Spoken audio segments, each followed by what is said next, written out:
It wouldn't be a stretch to say that the trilogy match between Conor McGregor and Dustin Poirier was easily the most anticipated fight of the year, and quite frankly, one of the biggest fights in UFC history. This was also arguably McGregor's most important fight to date, as many considered this to be a make-or-break moment for the Irish superstar. Unfortunately, things did not play out how anyone expected. So, for this video, we've decided to do a brief recap of UFC 264 and go over the results for both the co-main and main events. As always, if you guys enjoyed the video, please be sure to let me know by leaving a like and subscribing to our channel. Now, without further ado, let's take a look at what happened at UFC 264. First, we'll be taking a look at the co-main event, which featured Stephen Wonderboy Thompson taking on Gilbert Burns in a high-stakes welterweight bout. Prior to the fight, Gilbert Burns was coming off a third-round knockout loss to welterweight champion Kamaru Usman. As such, he was eager to get back into the win column and move one step closer to earning another title shot. Meanwhile, Stephen Thompson had picked up 2 dominant wins against some of the division's hottest prospects and put himself right back into the title mix. While Dana White had made it clear that Colby Covington was next in line to challenge for the welterweight title, the winner of this fight would undoubtedly solidify their spot as one of the top contenders in the division.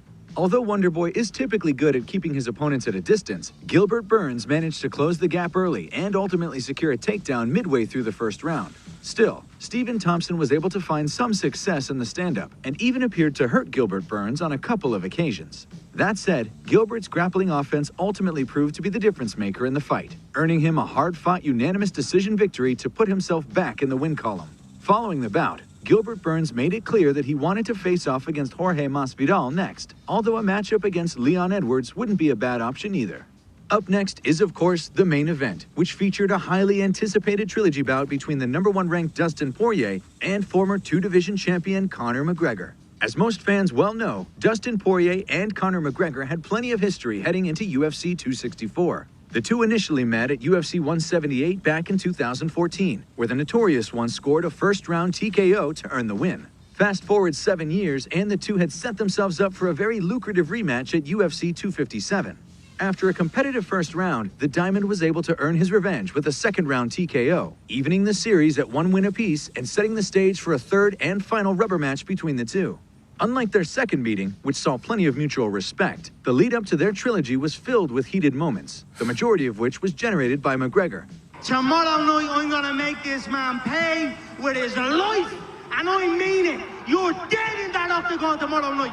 Unsurprisingly, the stakes for this fight were at an all-time high, not only in terms of title implications, but also for both of their legacies. For Poirier, this fight was about validation and proving that their second meeting wasn't a fluke. For McGregor, it was about correcting his loss to Poirier and reminding the world that he's still capable of competing at the highest level. Unfortunately for both parties, no one got the conclusive ending that they wanted.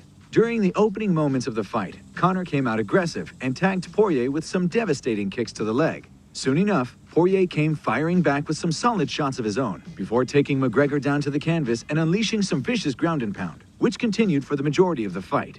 Unfortunately, as the two stood up in the closing moments of round 1, Conor appeared to break his ankle while attempting a punch, falling back against the cage and ultimately forcing the end of the fight via doctor stoppage. While it was technically a TKO win for Dustin Poirier, it was undoubtedly an unsatisfying ending to one of the biggest rivalries in MMA history. Whether the two run it back or move on to another opponent remains to be seen. That said, it's clear that McGregor will be campaigning for another fight to settle the score. Whatever the case, it's undeniable that the bad blood between them remains as strong as ever. Do you feel like the rivalry is over? Or do you feel like... No, we are going to fight again, whether it's in the octagon or on the sidewalk. You don't say the stuff he said.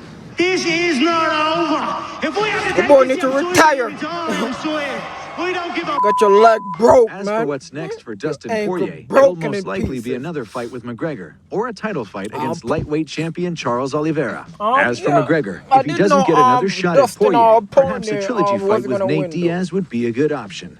Only McGregor, time will tell where we go from here. soft, man. So, that concludes our recap of UFC 264. Retire, man. As always, if you guys Your leg enjoyed the video, broken in please half. be sure to let me know by leaving a like and subscribing to our channel. Came out the Apart bone. from that, thanks so much for watching, and we'll see you on the Dustin next the winner. one. Peace, man. Leave likes. Subscribe. Greatly appreciated.